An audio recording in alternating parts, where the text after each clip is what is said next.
Olá, bem-vindos ao podcast da PLMJ. Conhecimento jurídico, sustentabilidade, impacto social, cultura, Fundação PLMJ. Partilha de conhecimento que importa aos nossos clientes, partilha de cultura que importa a todos. Fique desse lado. Vamos em quase 2 anos de uma pandemia que obrigou o mundo a travar. Economia e retoma do crescimento são desafios urgentes e de escala global. Para um país como Portugal, com uma dimensão pequena e altamente vulnerável a choques económicos, a resposta a estes desafios é particularmente exigente. Chegamos ao final de 2021 com a Assembleia da República dissolvida e um governo que permanece em funções sem um Parlamento fiscalizador da sua atividade, que passa, entre outras, pela execução de um plano de recuperação e resiliência. As eleições legislativas antecipadas foram marcadas para 30 de janeiro pelo Presidente da República.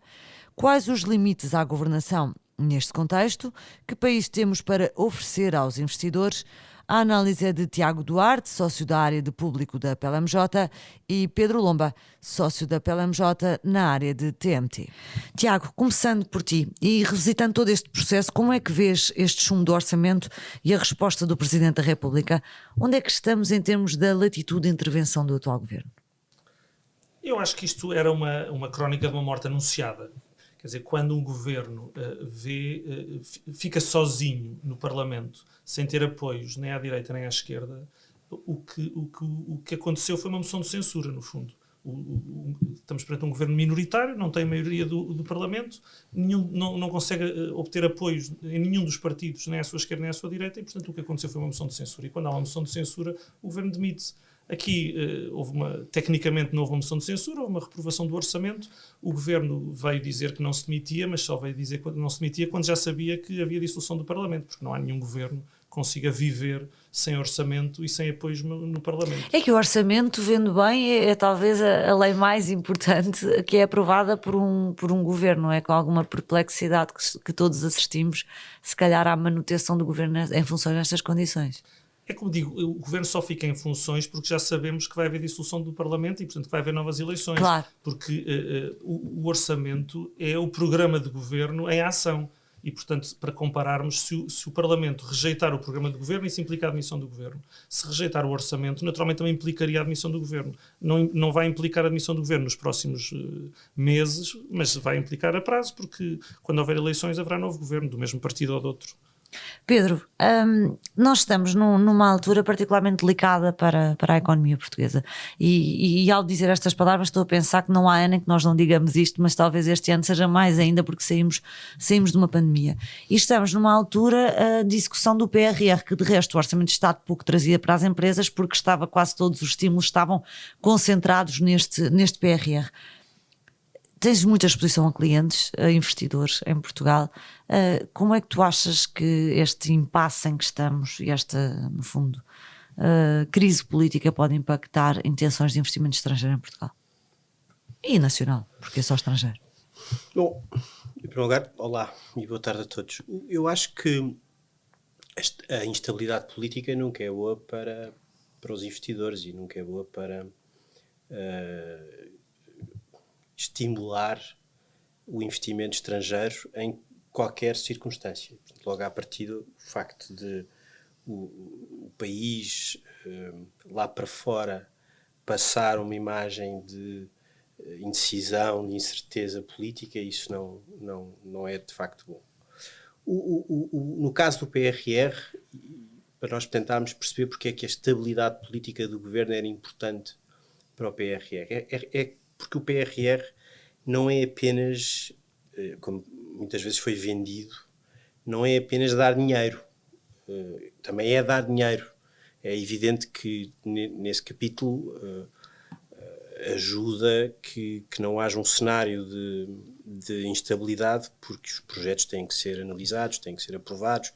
Há uma coisa que se chama a governação destes fundos, e essa governação dos fundos depende também de uma coordenação política que se não existir, evidentemente que essa celeridade desses projetos fica comprometida. Mas para além disso, há um ponto muito importante: o PRR depende de reformas. Isso não foi dito com o PRR tem, como se dizia no tempo da Troika, tem alguma condicionalidade. O acesso àqueles fundos, o acesso ao banco, não é? Para usar a expressão que o Primeiro-Ministro uma vez usou, depende de o país fazer reformas. E essas reformas foram inscritas no PRR e foram comunicadas à Comissão Europeia. Portanto, se estivermos num governo, eu acho que o governo poderia funcionar. Seria uma situação inédita, mas isso é uma discussão que podemos também ter. Mas, em todo o caso, eu vejo uma grande dificuldade aí. Se nós tivermos um governo, se estivéssemos perante um governo, quer dizer, completamente incapacitado de tomar decisões, é evidente que essas reformas não seriam feitas. E, portanto, as metas financeiras que acompanham o PRR também não seriam adequadamente cumpridas, nem sequer seriam possíveis. Penso que isso é um problema, ajuda a perceber porque é que a dada altura o Governo utilizou a questão do PRR para tentar como travar arma. esta crise. Por um lado, por causa da rapidez com que os projetos são decididos, e essa é uma questão que é técnica, mas não é só técnica, sabemos bem, mas por outro lado, porque há reformas que têm que ser feitas. Há decisões que têm que ser feitas. E o PRR tem muitas dessas reformas. E se o Governo não tiver em condições de as fazer, muitas delas ou o Governo não as consegue fazer e outras o Parlamento não está ali também para as fazer ou para ajudar o Governo a que sejam feitas, é evidente que isso compromete todo o planeamento que existe.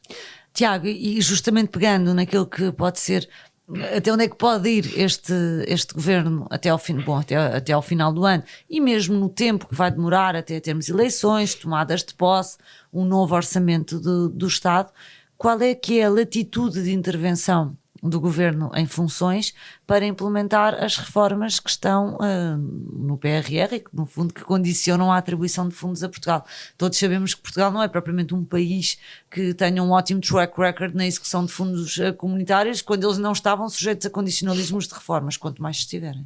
Sim, agora até às eleições o governo está na plenitude de funções, apesar de estar politicamente fragilizado, porque é um governo em fim de vida. Né? Uma coisa é estar juridicamente em plenitude de funções, outra coisa é estar politicamente em plenitude de funções.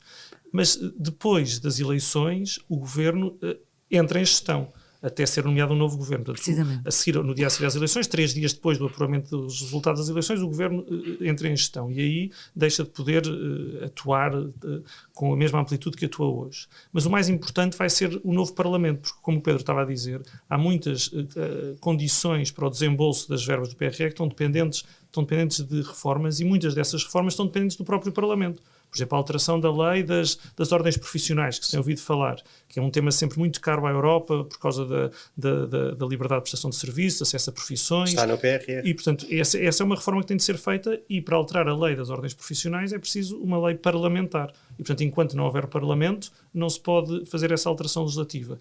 E quando houver Parlamento, é preciso que haja uma maioria que aprove essa alteração legislativa, porque para mim, neste momento, a grande incógnita já não é a data das eleições, já não é se o governo se demite ou não, se o orçamento passa ou não passa, é qual é que é o novo enquadramento parlamentar que vamos ter. Porque até hoje as dissoluções do Parlamento geraram mudanças de quadro parlamentar.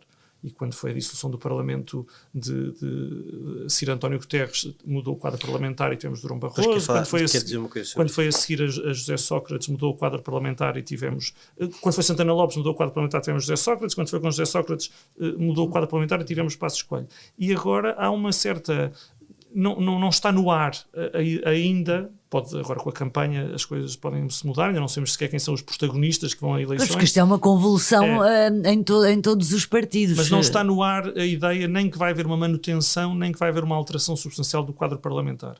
E o pior que podia acontecer era, a seguir a eleições, continuarmos com um cenário parlamentar muito fragmentado e com dificuldade de formação de um governo estável, sendo que a seguir às eleições não se pode voltar a lançar os dados. Claro, porque a partir daí há 6 meses. Claro. As dissoluções que já houve na nossa história democrática não são todas iguais, de facto, não é?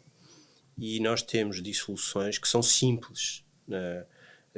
Há vários exemplos em que as dissoluções foram decisões do Presidente da República tomadas de modo simples. Por exemplo, quando o primeiro-ministro Guterres se demitiu, não é? O presidente da República na altura, portanto Jorge Sampaio, decidiu dissolver o Parlamento. Ele não tem, quer dizer, quando ele não tem grande margem, quando um primeiro-ministro se demite, não tem grande margem se não aceitar essa demissão e nessa sequência convocar eleições. Quer dizer, há aquela discussão que às vezes se tem sobre se o presidente pode ele próprio constituir um governo, enfim, mas essa é uma situação sempre muito, muito controversa, porque enfim, as únicas situações de governos presidenciais que nós tivemos em Portugal foram nos anos 70 e nenhuma delas correu especialmente bem. E mesmo recentemente, quando essa questão, no tempo da Troika, se voltou a discutir, sobretudo quando se fala em governos, ou quando se pensa em governos técnicos, é uma coisa à italiana, como os italianos fazem, nunca é uma coisa que propriamente tenha grandes adeptos, particularmente entre os partidos. Agora, nós tivemos uma dissolução, esta dissolução, que foi agora anunciada pelo Presidente, aproxima-se da dissolução que nós tivemos, aproxima-se neste sentido que eu já explicarei, aproxima-se da dissolução decidida pelo Presidente Jorge Sampaio. O Presidente Jorge Sampaio decidiu, em 2004, dissolver o Parlamento. No governo de Santana Lopes. No governo de Santana Lopes. O governo não se tinha demitido. Nem tinha havido nenhuma moção de censura rigorosamente, quer dizer... E essa então foi pior. Aí era foi mais pior. grave porque nem sequer houve um chumbo de orçamento nessa altura. Aqui houve um chumbo de orçamento. O governo tinha um apoio maioritário inequívoco. Essa foi mais grave. Mas o chumbo do orçamento por si só não gera a admissão do governo. Não gera.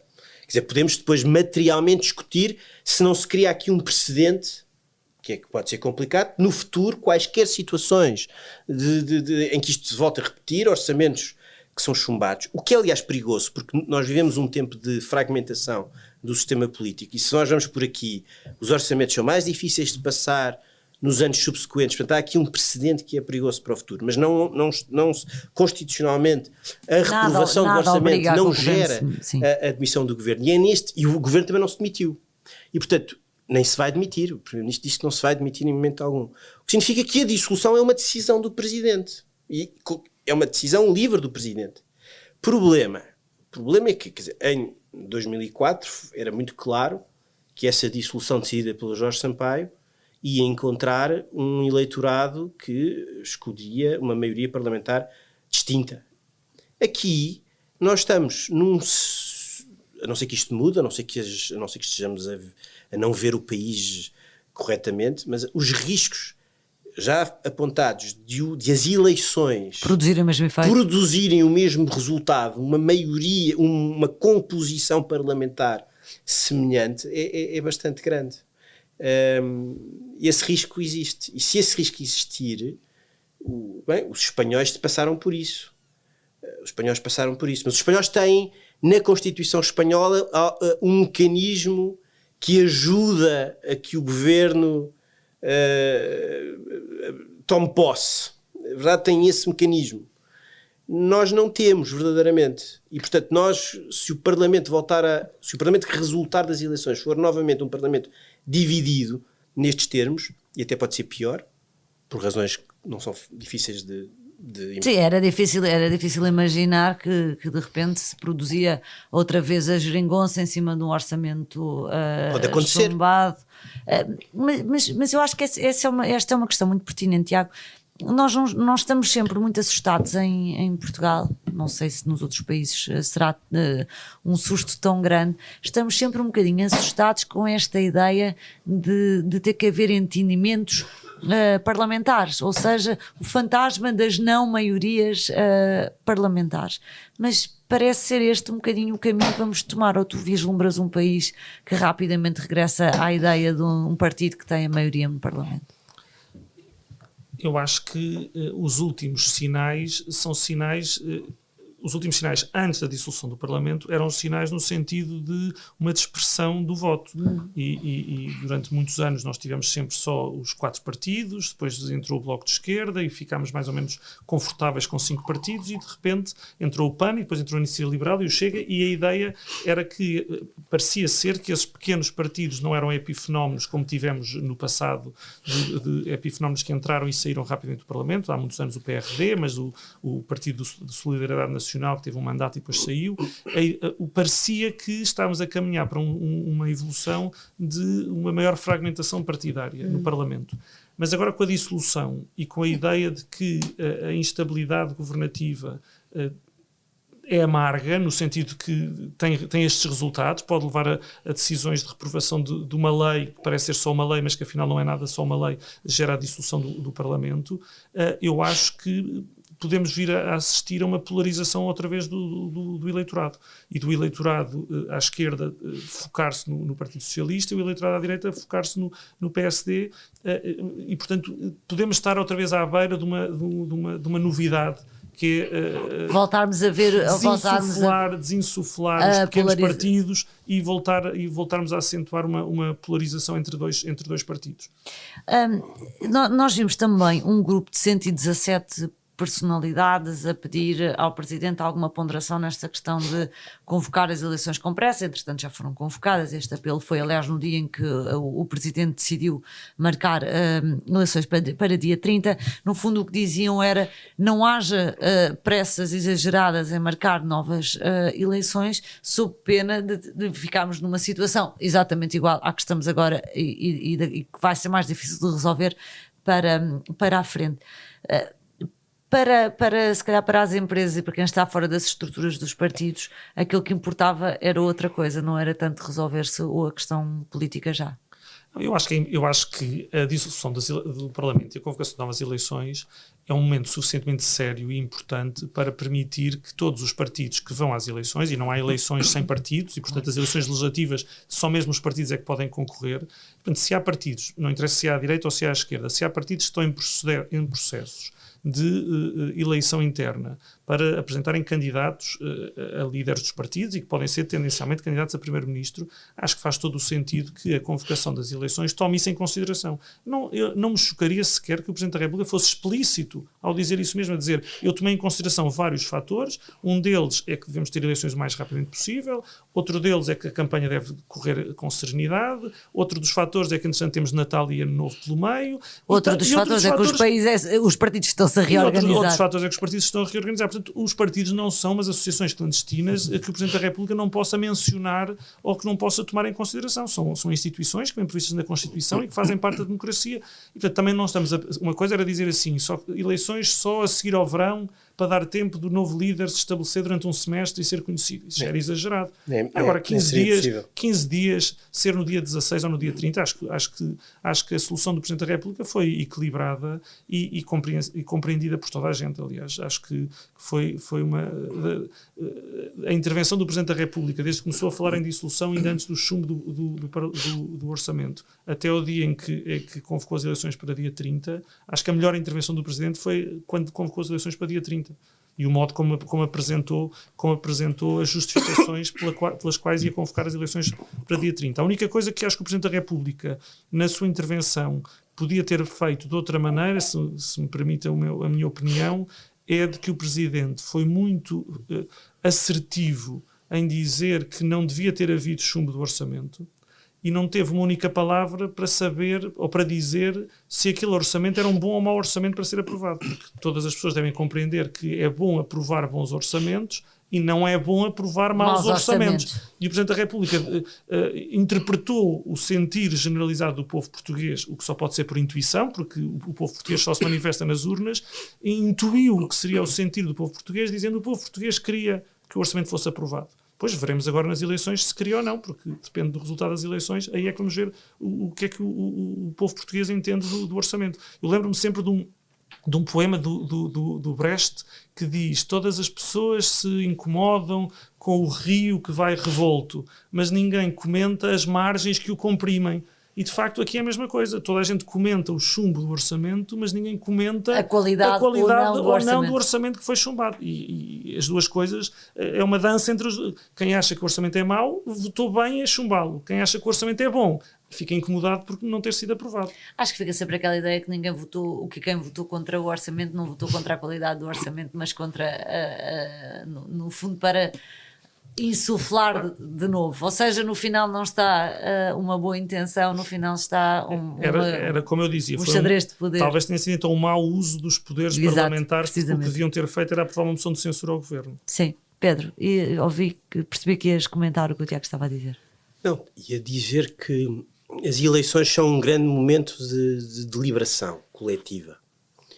E, portanto, pensar que é possível realizar umas eleições com os partidos a fazerem campanha no Natal, com as ruas em campanha, tudo isso é impensável. Isto para mencionar uma das datas que esteve em cima da mesa, até houve duas, não é? Houve 9 de janeiro, que essa então seria incompreensível, e também 15 de janeiro, também seria incompreensível.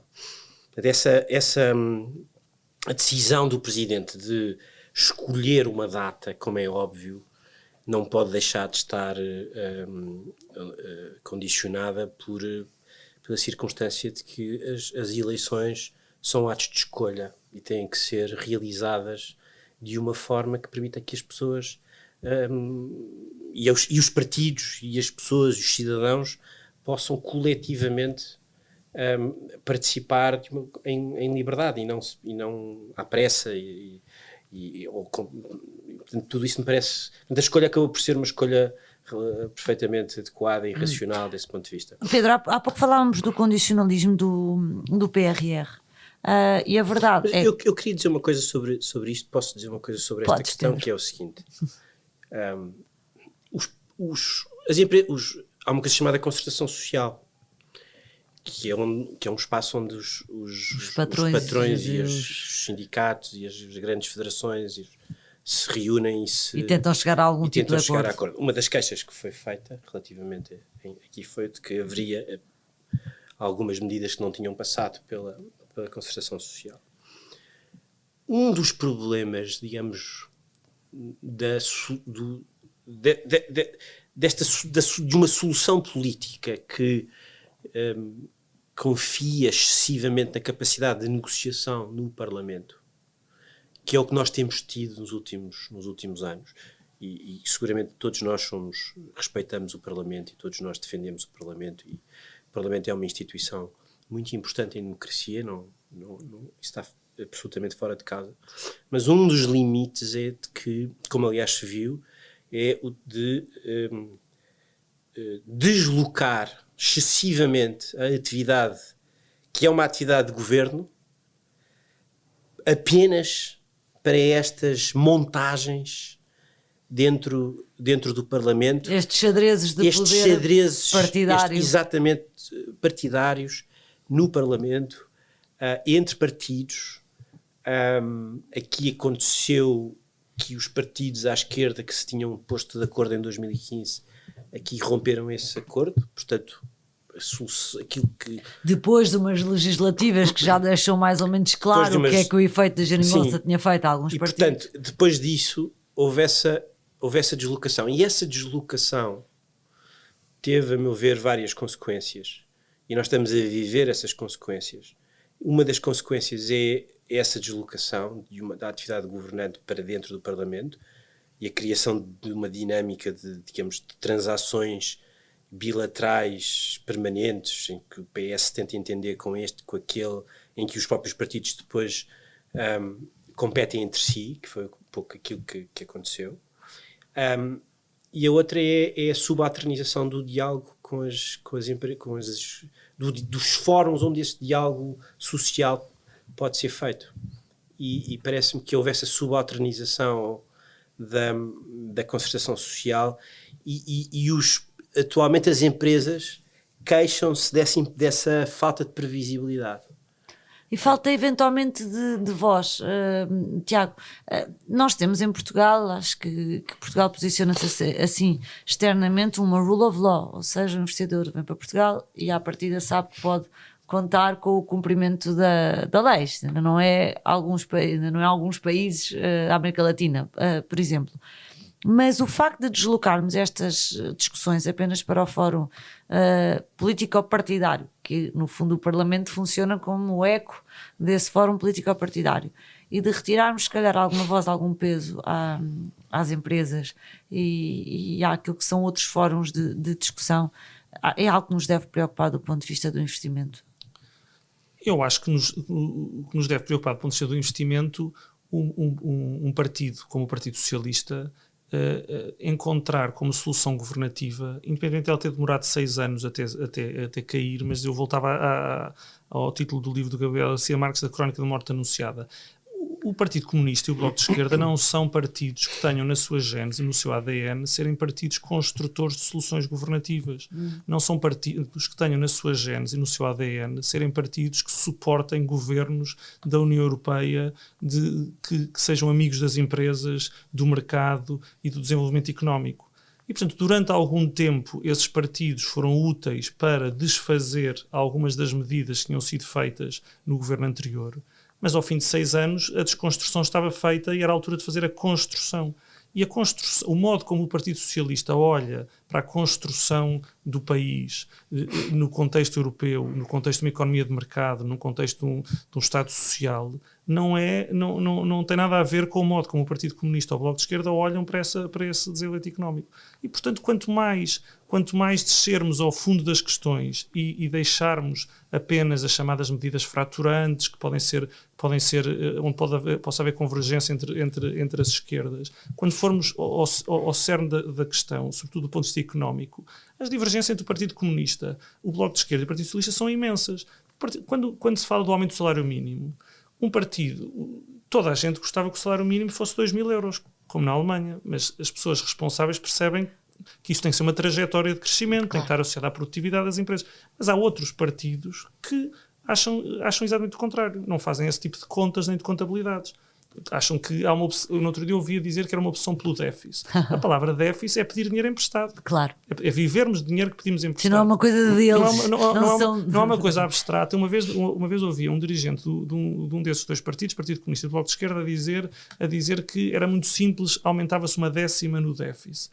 A expressão 1/10 no déficit, de facto, não nos dói, não é? Dói, é uma coisa abstrata, mas 1/10 no déficit significa pedir milhões de euros emprestados. É isto. E se a pessoa disser com estas palavras, até custa mais a dizer, vamos pedir mais milhões de euros emprestados para gastar internamente dinheiro que nós não temos. Que temos que pagar a seguir. E, portanto, não me surpreendeu absolutamente nada que numa oportunidade, não sei se foi na primeira, na segunda ou na terceira, mas que numa qualquer oportunidade o Partido Comunista e o Bloco de Esquerda quisessem voltar às suas raízes de partidos de protesto. Um exemplo desta incerteza jurídica há pouco o Tiago mencionou que após a publicação do decreto de dissolução nós ficamos sem Parlamento.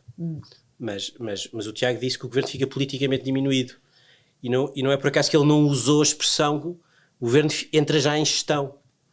Porque não é claro se o governo entra já em gestão. Há bons argumentos para considerar que o governo entra já em gestão, mas não é claro de todo se o governo entra já em gestão. Não, um governo de gestão é uma categoria jurídica.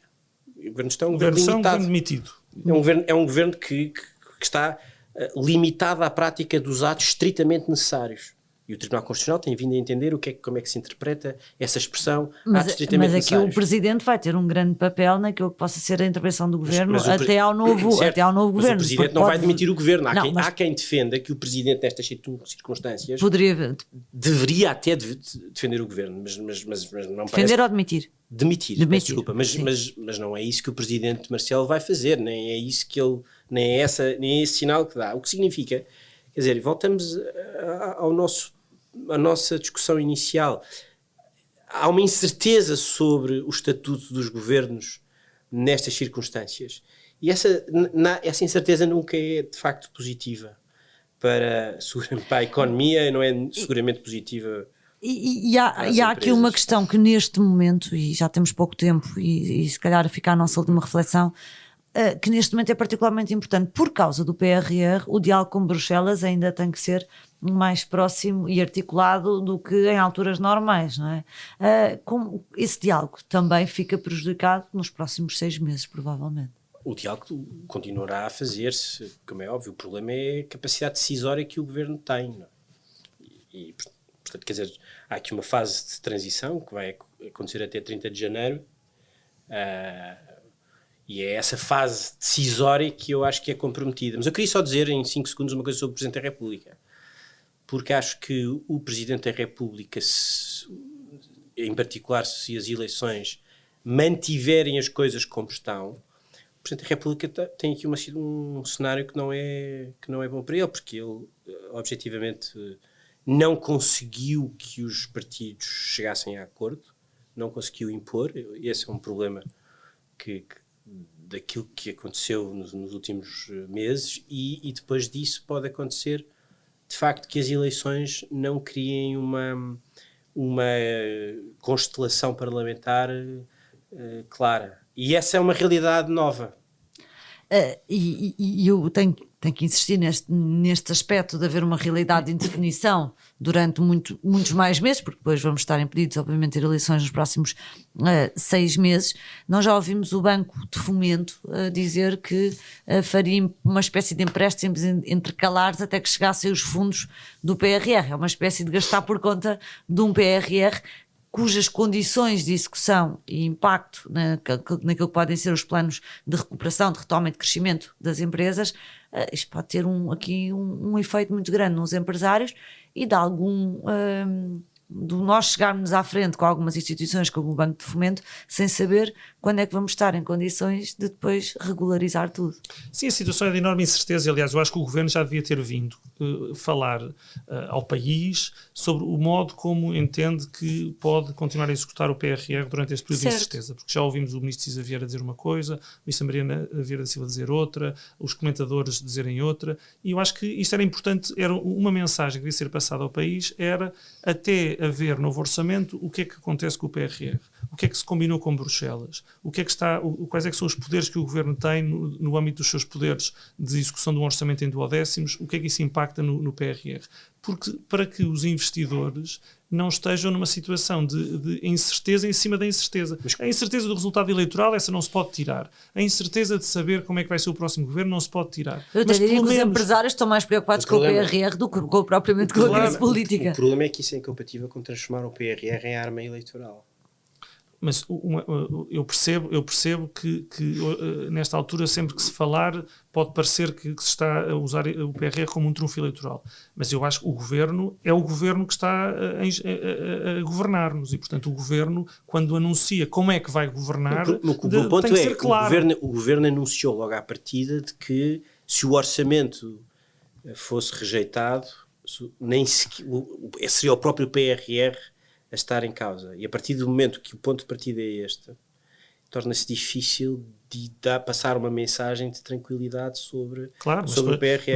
Mas era essa que era importante dar. Essa mensagem de tranquilidade seria, de facto, como o Tiago estava a dizer, bastante importante. Gostei muito. Obrigada, Tiago Duarte, Pedro Lomba, sócios da área de públicos da PLMJ, no podcast da PLMJ.